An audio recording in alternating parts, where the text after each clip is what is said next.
नमस्कार दोस्तों। जैसा कि आप देख रहे होंगे एनसीईआरटी हमारे बैकग्राउंड में खुली हुई है। और आज आप लोगों के लिए एक बहुत ही महत्वपूर्ण सूचना हम लेके आए हैं। और ये सूचना आपके लिए हो सकता है आपकी ज़िंदगी बदल जाए यहाँ से। और बदल ही नहीं जाए, लोगों की बदली भी है। क्योंकि कभी कभी आपने देखा होगा कि बहुत बड़ी बड़ी चीज़ों से हमारे सिलेक्शन नहीं रुकते। बहुत छोटी छोटी चीज़ें न करने से हमारे सिलेक्शन रुक जाते हैं। तो आज आपकी जो क्लास होने वाली है वो ये है कि टॉपर्स एनसीईआरटी कैसे पढ़ते थे और हमें कैसे पढ़नी चाहिए। और इस बात को मैं मानता हूं कि आप लोग बहुत से ऐसे लोग होंगे जो इस तरीके से पढ़ते होंगे एनसीईआरटी, लेकिन काफ़ी बच्चों को नहीं पता होगा कि एनसीईआरटी में कैसे पढ़नी है।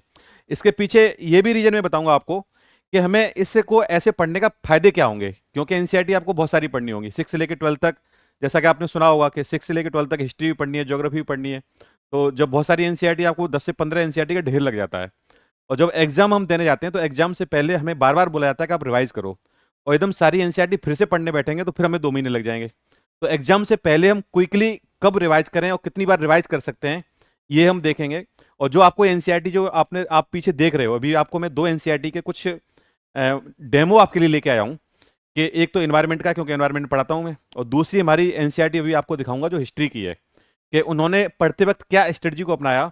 और जिनकी ये एनसीईआरटी है वो प्रॉपर आईएएस है और दिल्ली कैडर में अभी वो पोस्टेड भी हैं। ठीक है, और नाम बताना मैं उचित नहीं समझता, लेकिन आप लोगों के लिए इतना ही फायदे वाली बात है। दूसरी सबसे बड़ी बात यह है कि यदि आप लोगों को थोड़ा सा पता हो कि हम जैसे मान लो यूपीएससी की बात करें या यूपीपीसीएस की बात करें। जब भी जब भी आप तैयारी की सोचते हो, आपके दिमाग में पहली बार आता है कि मुझे सिविल की तैयारी करनी है, तो आप किसी से भी बात करते हो, आपके जो भी सीनियर होंगे, या आप किसी मेंटोर से बात करते हो या किसी कोचिंग में आप जाते हो, तो आपको सबसे पहले बोला जाता है कि आप एनसीईआरटी पढ़ो। उसके पीछे रीजन है। रीजन ये है कि आप डिफरेंट बैकग्राउंड से आ रहे होते हो। कुछ लोग आर्ट्स से बैकग्राउंड से आते हैं, कुछ लोग बीटेक के बैकग्राउंड से आ रहे हो, कुछ सीए हैं, कुछ डॉक्टर हैं, जिनका फील्ड लगभग 12th के बाद चेंज हो जाता है। तो उनको बेस बनाने के लिए जीएस का हमें एनसीईआरटी पढ़नी ही पड़ती है। और अभी 2023 का पेपर देखा जाए यूपीएससी का, तो आप लोग सारे ने देख लिया होगा कि जो लोग महारत हासिल थी, जिन लोगों को जो हर बार पीटी क्वालिफाई करते थे, वो लोग भी आज इस बार डरे हुए बैठे हैं।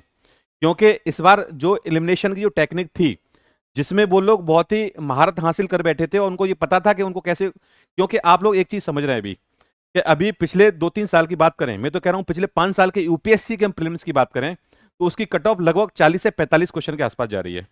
तो ये बहुत बड़ी बात नहीं है कि 100 में से आप 45 क्वेश्चन सही ना कर पाओ। और इस बात की मैं गारंटी देता हूं कि यदि आपने एनसीईआरटी को इस तरीके से पढ़ लिया, मैं भी आपको बताऊंगा कैसे पढ़नी है। और हमारे यहाँ इसके बीच में एक इंफॉर्मेशन और देता हूं कि हमारे चैनल पे एग्जाम दृष्टि पे एनसीईआरटी का कोर्स स्टार्ट हो रहा है 5 तारीख से। ठीक है, और आप लोग उसको एनरोलमेंट करा लें। और प्रॉपर आपकी क्लास चलेगी और आपको हर टीचर, हर फैकल्टी आपको इसी तरीके की, इसी स्ट्रेटजी से एनसीईआरटी पढ़ाएगी कि आपको नोट्स में बनाना क्या है। आपको फालतू में किताब को बैठ के रंगना नहीं है। जैसे बच्चे क्या करते हैं, हम भी ऐसे बहुत से बच्चों को जानते हैं कि वो जब भी आते हैं तो एनसीईआरटी लेते हैं, उसके बाद में 2 मार्कर लेते हैं, वो मोटे मोटे वाले। एक तो होता है येलो, एक होता है रेड, या रेड से या पिंक कलर का कोई भी। तो जब वो उसको रंगना शुरू करते हैं तो यहाँ से लेके यहाँ तक पूरा रंग देते हैं। अब बताइए, आपने जब रंगना ही था तो उसको क्या कर दिया, आपने दूसरा कलर कर दिया उसमें, और तो कुछ हुआ नहीं। हमारा किसी को मार्क करने का मतलब क्या होता है कि वो इंपॉर्टेंट फैक्ट जो हम बाद में रिवाइज कर सकें, हमें पूरी एनसीईआरटी को पढ़ने की या पूरा चैप्टर पढ़ने की आवश्यकता ना पड़े। ये हमारा मकसद होता है। ठीक है, और ना ही हम इतना प्रॉपर नोट्स बना सकते हैं कि हमें बहुत सारे काम करने हैं, बहुत सारे सब्जेक्ट पढ़ने, तो मैं अलग से पूरा एक नोट्स बनाने बैठूं कि एनसीईआरटी का पूरा सारांश लिख दूं।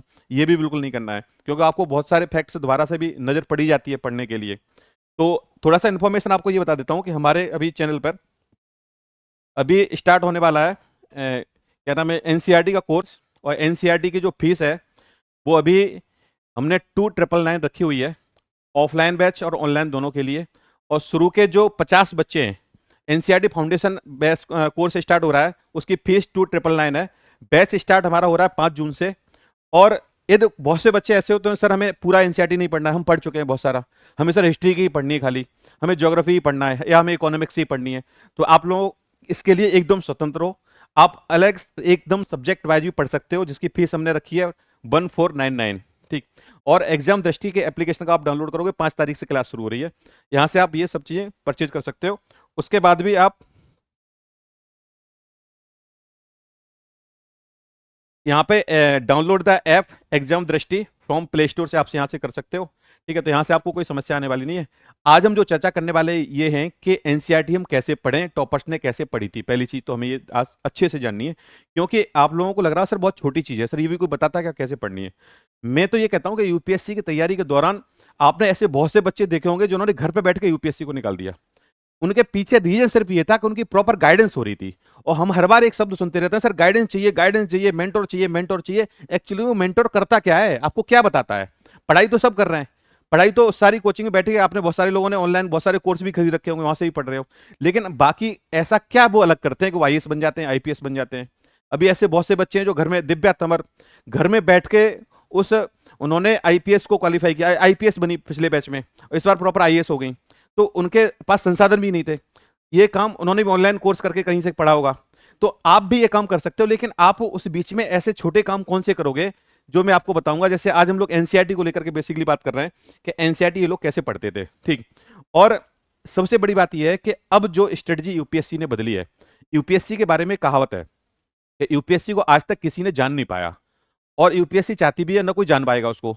और जिसने भी उसको जानने की कोशिश की, ठीक है, वो उसको जानता ही रह जाएगा वहीं पे, क्योंकि हर बार एलिमिनेशन इस बार ओनली 1, ओनली 2, ओनली 3, ओनली 4 वाले ऑप्शन सही थे।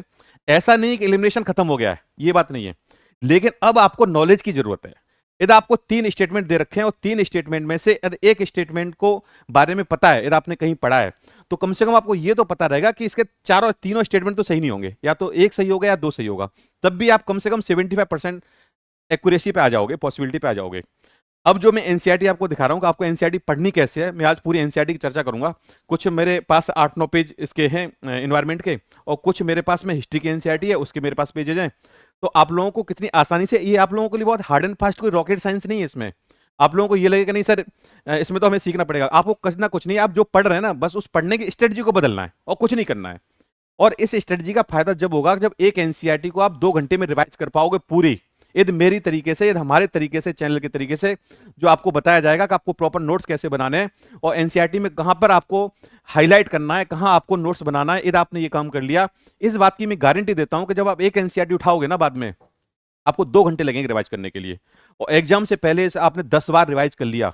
और ये कहावत है, ये कहावत नहीं, ये सच है, मैं तो कह रहा हूं ये सच है कि यदि आपने 10 बार पीटी से पहले 10 बार यदि आपने रिवीजन कर लिया सारे सिलेबस का, 10 बार रिवीजन, तो आपको आईएएस बनने से कोई नहीं रोक पाएगा, इस बात की मैं गारंटी देता हूं।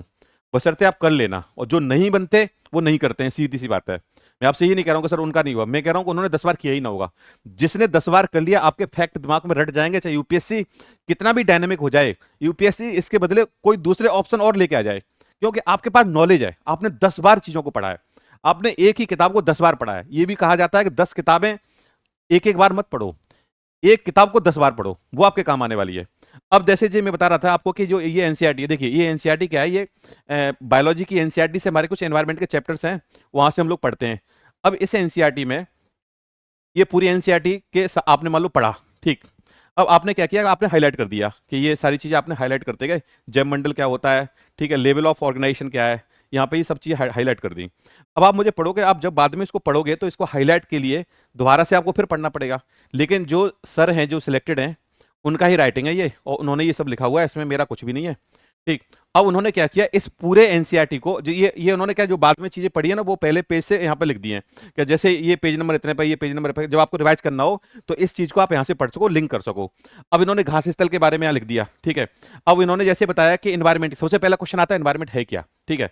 अब पूरे इन्वायरमेंट की इन्होंने बताया कि इन्वायरमेंट क्या होता है, इन्होंने लैंग्वेज में लिखा। इन्होंने सर ने क्या है, डायग्राम बना दिया कि इन्वायरमेंट क्या है, कि जो भी हमारा जैव क्षेत्र है, जो भी हमारा जीव है, वो हाइड्रोस्फीयर, लिथोस्फीयर और आपका एटमॉस्फेयर से, तीनों से इंटरेक्ट करता है। और इंटरेक्ट करने का जीव, कोई भी जीव है, वो जीव के रहने के लिए कौन कौन सी कंडीशंस हैं, वो बायोलॉजिकल भी हो सकती हैं, केमिकल भी हो सकती हैं, और फिजिकल भी हो सकती हैं। तो या फिर वो तीनों, तो इन तीनों की क्रियाओं का जो प्रभाव है वो हमारा क्या है, वो हमारा एनवायरमेंट है। और इसी की जब हम स्टडी करना शुरू कर देते हैं वो हमारी इकोलॉजी बन जाती है। तो सर ने क्या किया, ये यहाँ से इतने में सिंपल तरीके से उन्होंने लोग, अब जब आप बाद में इसको पढ़ोगे तो आपको पूरा पढ़ने की कोई आवश्यकता नहीं है। अब आगे दिखाता हूं मैं आपको, ये मैं सिर्फ आपको पढ़ा नहीं रहा हूं, आज मेरा काम पढ़ाना नहीं है, आप लोगों को सिर्फ ये बताना है कि आप जब एनसीईआरटी पढ़ेंगे तो पहले तो आप एनसीईआरटी खरीदेंगे, और खरीदने के बाद में आपके एनसीईआरटी के आसपास बहुत सारी जगह खाली रहती है, इतनी जगह खाली रहती है कि वहां आप छोटा सा नोट्स बना सकते हो। पूरे पेज पे कभी कभी हो सकता है 3 से 4 इंफॉर्मेशन आपको मिले, हो सकता है कभी कभी उस पेज पे कोई काम की चीज होती ही नहीं है, ठीक है, वो समझाने का कोई फैक्ट है नहीं, क्योंकि आप सारी चीज तो लिखोगे नहीं। आपको क्या करना है, फैक्ट लिखना है, कोई डेफिनेशन है उसका कोई एक संदर्भ हमें लिख देना है, डेफिनेशन का कोई कंक्रीट करके वहां पे लिख देना है। तो जब आप नेक्स्ट टाइम में उस चैप्टर पे जाओगे, आपको पूरी एनसीईआरटी पढ़ने की जरूरत पड़ेगी, और वो आपने खुद लिखा है इसलिए आपके दिमाग में तुरंत आ भी जाएगा कि अच्छा ये था यहाँ पे, ठीक है। अब जैसे इन्होंने पूरी कहानी बताई कि शुरुआत कहाँ से होती है, जैसे ये बताया, जैसे ये मैंने बच्चों को भी पढ़ाया था कि कोई भी जीव है, उस जीव से जनसंख्या बनती है, जनसंख्या से हमारी कम्युनिटी बनती है, कम्युनिटी से हमारा इकोसिस्टम बनता है, इकोसिस्टम से हमारा हमारा बायोम बनता है, बायोम से बायोस्फीयर बनता है, ठीक है। इन्होंने ये इस तरीके से समझाया। इन्होंने क्या किया कि इन्होंने सर ने पूरा एक चार्ट में बता दिया, ठीक है, इस तरीके से एक डायग्राम में, बेन डायग्राम में बता दिया। ये आप मेंस में भी लिख सकते हो, यहां से एक नजर में आपको ये सारी चीज समझ में आ जाएंगी। उसके बाद में हम बात करें, देखिए अब बात करिए ये जो, अब देखिए ये जो आपको दिख रहा होगा, मुझे लग रहा है आपको सारी क्लियर चीज दिख रही होंगी, यहां पर सारी चीजें लिखी हुई हैं, हाईलाइट भी उतना ही किया है जो काम का है। आप लोग को मैं ये बात बता रहा हूं कि यहाँ बच्चे कई साल से तैयारी कर रहे हैं, उनको नहीं पता होता कि हाईलाइट कैसे करना है। आप किसी अच्छे सिलेक्टेड स्टूडेंट की, जो आपके आपके आसपास हो या आपको जानते हो, ईमानदारी से उनके पास जाना, बोला कि भैया हमें अपनी, सर हमें अपनी कॉपी दिखा दो एनसीईआरटी की, आप कैसे पढ़ते हो, क्योंकि आपको वो चीजें फॉलो करनी पड़ेगी, आपको ये कोई नहीं बताने वाला है, ठीक है। क्योंकि हम क्या करते हैं, जब इसको रंगना शुरू करते हैं तो यहां से हमें बड़ा मजा आता है उसको करने में। एक बार में ऐसे करेंगे उसको हाईलाइट, दूसरी बार हम उसको पेन से हाईलाइट कर देंगे, हमें यही समझ में नहीं आता हमें इंपोर्टेंट हाईलाइट किया क्या। हाईलाइट का मतलब क्या है कि वो फैक्ट जो हमें याद करना है, सिंपल सी बात है। हम पूरा ही कॉपी को हाईलाइट कर देंगे तो हम याद क्या करेंगे, हमें फिर से दोबारा पढ़ना होगा। तो ये हमें स्ट्रेटजी को नहीं करना, ये बहुत छोटी चीज है और ये काफी बच्चों को नहीं पता है, ठीक है। और एनसीईआरटी अब इसलिए महत्व हो गया है क्योंकि आपको पीसीएस का एग्जाम हो चाहे वो यूपीएससी का हो, आप दोनों का पेपर उठा के देख लो, दोनों के पेपर में बिना एनसीईआरटी के आपका काम नहीं हो सकता, क्योंकि बहुत सारे चेंजेस हो रहे हैं। और दूसरी बात, आपको मेंस के आंसर राइट के लिए, मेंस के आंसर राइट के लिए सबसे बेस्ट सोर्स आपका एनसीईआरटी है, क्योंकि सरकार जब भी कोई काम करती है, ये सरकार का एग्जाम है, और सरकार के एग्जाम सरकार सरकारी डॉक्यूमेंट को फॉलो करती है, ठीक है, वो कभी प्राइवेट बुक को फॉलो करती ही नहीं है। वो हमेशा क्या करेगी, एनसीईआरटी उसका बेस है, कोई फैक्ट भी यदि गलत होगा वो एनसीईआरटी से, क्योंकि एनसीईआरटी 50 लोगों ने मिलकर लिखी होती है, 50 विद्वान लोग उसको मिलकर लिखते हैं। बाकी बुक जो है वो एक एक राइटर की बुक होती है, ठीक है। लेकिन ये क्या है कि हमारे सारे बहुत सारे इसमें ये करते हैं, ठीक, एक सेकंड के लिए भी, तो हमें क्या करना है कि ये हमें ये करना है, ठीक। तो अभी क्या है कि इसमें हमें एनसीईआरटी में आप लोगों को कोई भी एनसीईआरटी, जैसे ये तो मैं आपको अभी एनवायरमेंट की एनसीईआरटी दिखा रहा हूं, ठीक। उसके बाद में हम जो बात करें आगे, देखिए ये अब आपको, अब जो काम की चीज है क्लाइमेट, क्लाइमेट से अब देखो यहां पे सर ने क्या किया है कि सिर्फ मौसम के बारे में, जलवायु के बारे में सिर्फ 2-3 लाइनों में सारी चीजें लिख दी। आप लोगों को यही क्षमता विकसित करनी है, क्योंकि यूपीएससी जब आपसे मेंस में आप जाते हो ना, तो मेंस में कोई कोई टॉपिक ऐसा होता है जहां बोल देगी 250 शब्दों में, आपको बहुत सा छोटा टॉपिक होगा। जैसे मैं आपको जो अपनी क्षमता, कभी इस चीज को जांचना हो कि हमें, हमारे पास बहुत सारा कंटेंट है, मेरे पास इतना कंटेंट है कि मैं उस पर 10 पेज भर सकता हूं, और आपको कोई चैलेंज दे कि ये सिर्फ आपको 50 वर्ड में लिखना है और सारी चीज लिखनी है, आप ना थोड़ी देर के लिए सोचने के लिए स्तब्ध हो जाओगे कि सर इतना सारा कंटेंट, जो मेरे पास इतनी नॉलेज है, इसको मैं 50 शब्दों में कैसे लिख सकता हूं। ये आपके अंदर कला होनी चाहिए, और ये आपके ऐसे से लेकर के सारे जीएस के पेपर में काम आती है, पहली चीज। दूसरा, यदि आपके पास कंटेंट नहीं है किसी चीज को लेके, आपको उस चीज के बारे में सिर्फ थोड़ी सी नॉलेज है, और आपसे बोल दिया कि इस पर निबंध लिखो, आप फिर घबरा जाओगे, क्योंकि आप ना तो किसी चीज को एक्सपेंड करने की क्षमता है, और नहीं किसी चीज को संभालने की क्षमता है जो बहुत बड़ी है, वो आपको एनसीईआरटी से ही मिलेगी। एनसीईआरटी की जो भाषा है, प्रॉपर भाषा आपको फॉलो करनी पड़ेगी, ठीक है। ऊपर से हमें यहां से जब हम नोट्स बनाते हैं, तो नोट्स बनाते बनाते हमारे अंदर एक क्षमता ये आ जाती है कि हमें, देखिए दूसरा सबसे बड़ा फायदा क्या होने वाला है, मैं आपको बता दूं कि ये इस यूपीएससी की सच्चाई बता रहा हूं मैं, आप लोग इस बात ध्यान रखना, क्योंकि यहां सबसे बड़ी सच्चाई ये है कि लोग जीएस से ज्यादा सीसेट में फेल हो रहे हैं। ये आप नोट कर लो कहीं पे भी, लोग सीसेट पढ़ भी रहे हैं, ऐसा नहीं पढ़ रहे हैं, क्योंकि यूपीएससी पता नहीं उसके दिमाग में क्या चलता है कि वो यूपीएससी मैथ के क्वेश्चन भी ऐसे पूछ रही है जहां 8-8 मिनट लग रहे हैं बच्चों को, और ऐसे प्रेशर में 80 क्वेश्चन सॉल्व करना, जहां एक एक पैसेज इतना बड़ा हो, उसको पैसेज को सही करना जिसमें गारंटी नहीं होती सही होगा नहीं होगा। यदि आपको सीसेट क्वालिफाई करना है, यदि आप नॉन बैकग्राउंड से हो मैथमेटिक्स के, मैं कह रहा हूं मैथमेटिक्स से एमएससी वाले लोग भी फेल हुए हैं, जिन लोगों का मैथमेटिक्स में एमएससी से मैथ करके आए वो सीसेट में फेल हुए हैं, इस बात को मैं आपको बता रहा हूं। तो इसमें भी हल्के में नहीं लेना है किसी चीज को कि सर हमारा तो मैथ बैकग्राउंड है। लेकिन आपके लिए एक बहुत अच्छी चीज क्या होने वाली है, यदि आपने एनसीईआरटी को इस तरीके से पढ़ा और उस एनसीईआरटी के जिस्ट को आपने साइड से लिखा, तो जिस दिन आप कंप्रेंशन सॉल्व करने जाओगे ना, उसको आप चुटकियों में उड़ाओगे, चुटकियों में। क्योंकि आपके अंदर वो क्षमता विकसित हो सकी है, हो चुकी है कि आप किसी भी पैराग्राफ को पढ़ करके उसके जिस्ट को, उसके सारांश को, उसके चीजों को समझ पाओ। और यूपीएससी के किसी भी पैराग्राफ को आप उठा के देख लो, आपसे वो यही प्रश्न पूछती है कि ये पैराग्राफ क्या कहना चाहता है, उसको एक लाइन में समझाना है। और उस एक लाइन में सेंस को समझने के लिए आपके पास में ये प्रैक्टिस होनी चाहिए। और कई बार तो सीधे एनवायरमेंट के, इकोनॉमी के और कई सारे सब्जेक्ट है आपके पैराग्राफ आपको मिल जाएंगे जो आपने यूपीएससी आपसे पूछती है। तो एनसीईआरटी के एक फायदे नहीं है, एनसीईआरटी के बहुत सारे फायदे पढ़ने के। और वो फायदे जब भी हैं जब आपको इस तरीके से पढ़ोगे। अदरवाइज आप रीडिंग लगाते रहो अखबार की तरह, कोई समस्या नहीं है, ठीक है। बाद में आपको पता ही नहीं होगा, फिर आप एनसीईआरटी लेने बैठ के पढ़ोगे, फिर आपको लगेगा फिर हम नई तरीके से पढ़ रहे हैं, फिर आप नई तरीके से बैठे, तीसरी बार बैठोगे फिर आपको लगेगा हम नई तरीके से पढ़ रहे हैं। जब आप इस तरीके से हाईलाइट कर लोगे, और हाईलाइट से भी आपको क्या करना है कि हो सकता है जब आप रिवाइज करो तो उसमें से आपके पास 20% ही फैक्ट बचे, फिर अगली बार रिवाइज करोगे तो हो सकता है 10% ही, क्योंकि आपको याद होता जाएगा। तो एनसीईआरटी पढ़ने का तरीका सिर्फ आपको आज बताया जा रहा है कि देखिए ये, क्योंकि जिन्होंने सिलेक्शन पाया है और ये चीज यदि आप ऐसा करते हो तो वेल एंड गुड, मैं तो आपके लिए थंब दे रहा हूं अभी से कि आप सिलेक्ट हो जाओगे। यदि आप ऐसा नहीं करते हो तो करना शुरू कर दो। और जिन लोगों को करना है कि सर हमें करवाया जाए कि हम कैसे बनाएं, जिनको दिक्कत होती है, अदरवाइज हमारा एनसीईआरटी का पूरा बैच अभी शुरू हो रहा है, एक एक सब्जेक्ट को लेकर के पूरी एनसीईआरटी आपको पढ़ाई जाएगी और इसी स्टडी से एनसीईआरटी पढ़ाई जाएगी, ठीक है। यही सारे के आपको एक पेज पे, हो सकता है वो आपके दिमाग में चीज क्लिक ना करें कि सर इसको मैं हाईलाइट नहीं कर रहा, लेकिन मैं आपको बताऊंगा ना कि यही आपको हाईलाइट करना चाहिए था, क्योंकि यूपीएससी यहां से प्रश्न पूछ चुकी है और यूपीएससी की स्ट्रेटजी है वो यहीं से प्रश्न पूछती है, ठीक है। क्योंकि आप पहली बार पढ़ रहे हो तो आपको नहीं पता है, लेकिन हमें इतना पढ़ने के बाद में, इतने पीवाई क्यू देखने के बाद में हमें पता है कि हम आपको बताएंगे कि आपके कौन सी काम की चीज है, कौन सी काम की चीज नहीं है। तो अभी के फिलहाल के पेपर को देखते हुए, यूपीएससी का हो चाहे पीसीएस का भी पेपर आपने देखा होगा, मैंने भी बताया भी था कि पीसीएस के पेपर में क्वेश्चन आया पॉलिटी का, और वही सेम क्वेश्चन यूपीएससी के पेपर में एक स्टेटमेंट में वो क्वेश्चन आया हुआ है। तो ऐसा नहीं, मुझे तो लगता है दोनों का कोई ना कोई ऐसा एक आदमी जो कोई कॉमन सेटर है पेपर का, ठीक है। तो वैसे भी कहावत है कि यूपीएससी ने पीसीएस को गोद ले लिया है, तो यूपीएससी की भी हर बार पीसीएस की भी जो मेरिट है पीटी की वो भी गिरती जा रही है। पहले कितनी जाती थी अब बहुत कम हो रही है। उसके पीछे रीजन ये है कि वो भी लॉजिकल पेपर बना रहा है और वो भी अच्छा खासा पेपर बना रहा है। और उसके लिए हमें ऑथेंटिक ज्ञान, हमें बेसिक ज्ञान बहुत होना बहुत जरूरी है। हम बड़ी बड़ी चीजें ना पढ़ें, लेकिन हमें छोटी छोटी चीजों को पता होना बहुत जरूरी है, वो आपको एनसीईआरटी बताएगी। तो ये सारी चीजें मैं आपको इसलिए बता रहा हूं। उसके बाद भी बहुत अच्छे से, जब नीके से हमेशा क्वेश्चन पूछा, निकेत, ठीक है, उन्होंने एक लाइन में लिख दिया जीव की विभिन्न स्थितियां, और ये आपको पूरी डेफिनेशन है इसकी, लेकिन आपकी ये क्षमता होनी चाहिए कि आपने किसी एक लाइन में उसको बता सको। क्योंकि जब आप पढ़ोगे ना निकेत आ गया तो मान लो आपको पता था कि मैंने लिखा था कैसी कैसी विभिन्न स्थितियां होती है, क्योंकि हर जीव का एक फंक्शनल काम अलग होता है, वो अपने फंक्शन के आधार पर रहता है। और हर चीज की, किसी की आहार को लेने की क्षमता अलग होती है, संसाधनों का उपयोग करने की क्षमता होती है, किसी को सर्वाइव करने की क्षमता अलग होती है, किसी की सहनशीलता की, हर हर जीव का निके अलग होता है। तो हर जीव की एक विशेषता होती है, वो इसके इसके आधार पर इसको हम पता करते हैं। तो यहां से उन्होंने देखा, बाकी हम जो पढ़ेंगे तो आपको बताएंगे सारी चीजें। ये था हमारा एनसीईआरटी का, आपका क्या नाम है आपका, एनवायरमेंट की एनसीईआरटी, ठीक। अब देखिए कितने शॉर्ट नोट्स बनाए हुए हैं, कहीं से आपको कोई पेज लेके आवश्यकता नहीं है कुछ बनाने की ना लिखने की, सिर्फ आपने जो पढ़ा है उसको आप साइड से लिख लो। और जिस दिन आप रिवाइज करोगे तब आपको खुशी होगी इस बात की कि ये तो मैंने बहुत अच्छा काम किया, मुझे एनसीईआरटी पढ़नी नहीं पड़ रही है, मैंने तो दूसरी एनसीईआरटी साइड से बना दी है।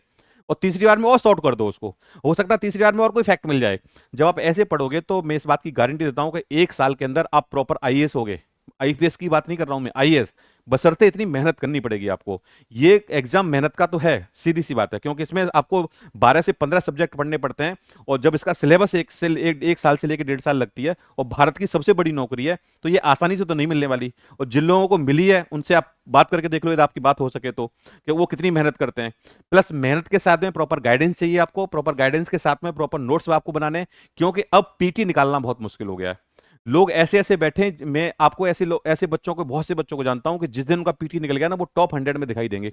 लेकिन पीटी सिर्फ इसलिए निकल रहा है क्योंकि स्ट्रेटजी सही नहीं है, या तो प्रॉपर रिवीजन नहीं किया, या प्रॉपर तरीके से पढ़ाई नहीं की, या फिर सीसेट पढ़ के नहीं गए, क्योंकि सीसेट में पता चला कि जीएस में बहुत अच्छे नंबर है, सीसेट में रह गए।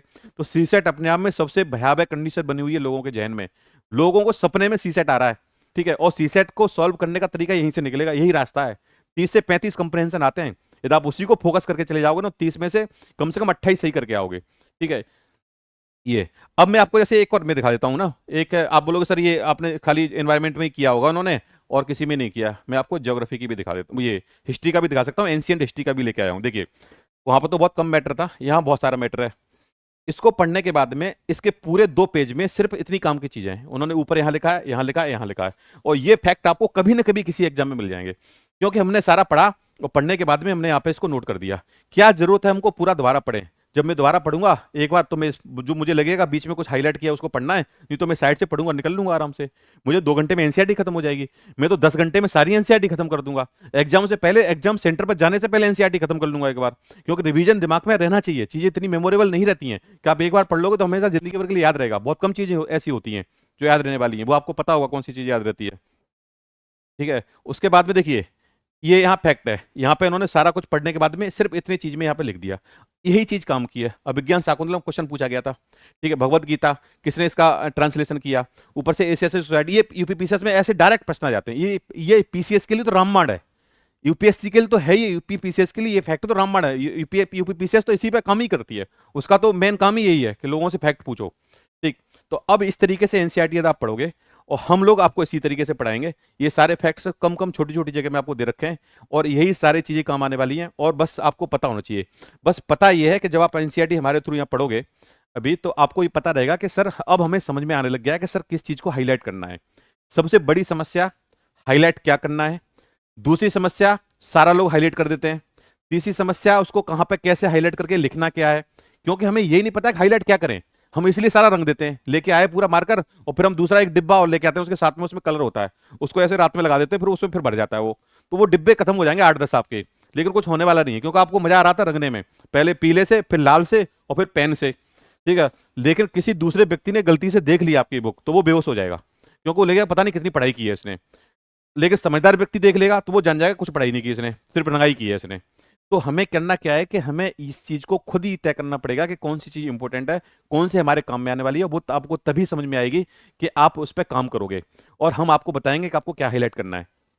क्योंकि एनसीईआरटी कैसे पढ़ना ये बहुत जरूरी है। हम पढ़ाई करते रहते हैं, इवन अखबार कैसे पढ़ना ये भी बहुत जरूरी है।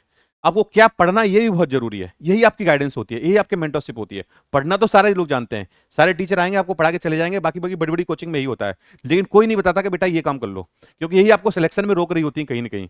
मैं हर बार यही कहता हूँ कि छोटी छोटी चीजें आपको रोक, आपकी असफलता में सबसे बड़ा कारण होती है। बहुत बड़ी चीज कभी कारण नहीं होती है, क्योंकि यूपीएससी आपसे प्रश्न भी ऐसे पूछ रही होती है, बहुत ज्यादा कोई रॉकेट साइंस नहीं पूछ रही होती है, बहुत सिंपल सिंपल क्वेश्चन पूछ रही होती है वहां पे भी, लेकिन आपको बेसिक पता होना चाहिए। वो भी आपसे यही उम्मीद करते हैं कि आपको बेसिक अच्छा आना चाहिए, तभी आप कुछ अच्छा कर पाओगे। ये देखिए, सारे में कम से कम 10-11 पेज में लेके आया था, इसलिए मैंने आप लोग देख सकें कि इसमें क्या क्या है। पूर्वोत्तर भारत में, दक्षिण भारत में, यहाँ से, और यही फैक्ट यहाँ से एक और, अभी में शायद वो पीपीटी नहीं, वो ये स्लाइड नहीं ला पाया। उसमें एक जगह सर ने क्या किया था कि जैसे एक प्रश्न पूछा गया 2020 में कि सूबा परगना, इसमें से इसको इंक्रीजिंग ऑर्डर में सजाओ, मतलब क्या क्या होता है। उन्होंने भी इसी तरीके से यहाँ लिखा रखा है कहीं पे भी, अभी नेक्स्ट स्लाइड आएगी किसी दिन मैं आपको दिखाऊंगा। उन्होंने पूरा पढ़ के इसी क्रम में ऐसे लिख रखा था, वो प्रश्न सीधे आया 2020 में, आप उठा के देख लो अभी, यूपीएससी के बता रहा हूं। तो आपके डायरेक्ट आपको जब कॉन्फिडेंस कब आएगा, जब आप पढ़ने के बाद में एक बार रिवाइज करने का, 2 बार रिवाइज करने के बाद में जो पेपर देखोगे ना पुराने उठा के, तब आपको लगेगा अच्छा आप तो वही काम कर रहे हो। ठीक है, आपके लिए कोई अलग ही नहीं था कुछ चीजें। ये सारी चीजें देखिए, तो कुल मिला के मेरा आपसे कहने का मतलब ये है कि आज आपको ये पढ़ाने की क्लास नहीं थी। आज आपकी जो क्लास थी वो ये थी कि एनसीईआरटी को कैसे पढ़ें, और क्योंकि हम एनसीईआरटी को इसी तरीके से पढ़ाने वाले हैं जो कोई नहीं पढ़ा रहा है किसी को।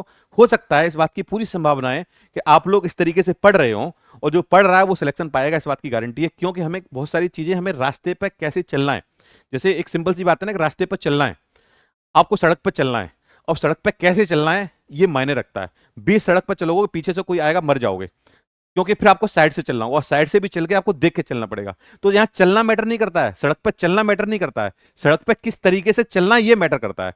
पढ़ना मैटर नहीं करता है, पढ़ना ये मैटर करता है आपने किस तरीके से पढ़ा, उसको किस तरीके से आपने सजाया कि आपको बाद में वो काम आए। क्योंकि हमें अपने सफलता की ओर देखना है। खाली हम पढ़ रहे हैं खाली एनसीईआरटी लेके, आज हमने 6वीं की 1 दिन में खत्म कर दी, 7वीं की 2 दिन में खत्म कर दी, 8वीं की 3 दिन में खत्म कर दी, ऐसे लेकर हमने 12th तक 1 महीने में एनसीईआरटी खत्म कर दी। लेकिन हमको पता ही नहीं कि एनसीईआरटी से प्रश्न कैसे पूछे जाते हैं, यूपीएससी कहाँ से प्रश्न पूछती है, यूपीएससी हर बार ऐसे प्रश्न उठाती है तो कहाँ से उठाती है, तो हमें उनको ध्यान रखना है कि नहीं रखना है। तो ये हम आपको बताएंगे। और मैं अब बता रहा हूँ कि बिना एनसीईआरटी के पीटी निकालना बहुत, मतलब निकल सकता है, संभव तो कुछ भी नहीं होता, लेकिन मुश्किल बहुत है, ये बात आप मान लो। और जब आप एनसीईआरटी, क्योंकि अब जो पैटर्न है ओनली 2 ओनली 3, सारे लोग परेशान हो गए हैं, सब लोग बाहर निकले हुए, तो सारे लोग कह रहे थे अब अगली बार देखेंगे। जो लोग ऐसे थे, अच्छा जिनका लास्ट अटेम्प्ट था वो तो बेचारा क्या ही करें, वो तो हाथ में हाथ धर के सो गए, आगे लौट के बेचारे अपना दुख मना रहे होंगे।